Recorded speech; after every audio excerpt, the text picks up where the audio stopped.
அனைவருக்கும் வணக்கம்.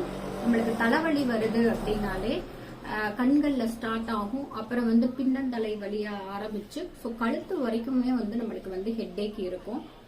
Acupuncture treatment எடுக்கும் போது பாத்தீங்கன்னா நம்ம ஃபர்ஸ்ட் கேட்கிற கொஸ்டினே வாமிட்டிங் சென்ஸ் இருக்கா அப்படின்றத நம்ம கேட்போம்.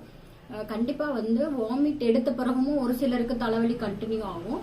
வாமிட் எடுத்த பிறகும் ஒரு சிலருக்கு தலைவலி கண்ட்ரோலா ஆயிரும்.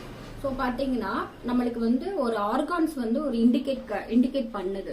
பித்தப்பையும் கல்லீரலும் என்ன பண்ணுது, பாதிப்புக்கு உள்ளாயிட்டு இருக்கு அப்படின்றதான் நம்மளுக்கு சிம்டம்ஸா தலைவலியில காட்டுது.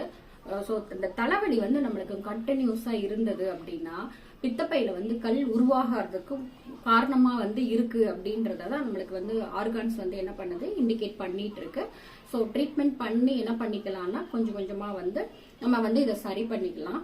ஸோ அக்குபஞ்சர் ட்ரீட்மெண்ட்ல கண்டிப்பா அவங்க டாக்டர்ஸ் சொல்ற டைமிங்ல நீங்க போய் அந்த பித்தப்பைக்குரிய புள்ளிகளையும் கல்லீரலுக்குரிய புள்ளிகளையும் நீங்க கொடுக்கும்போது தலைவலி குறையிறதையும் வாமிட்டிங் சென்ஸ் எல்லாமே குறையிறது நம்ம பார்க்கலாம். தேங்க்யூ.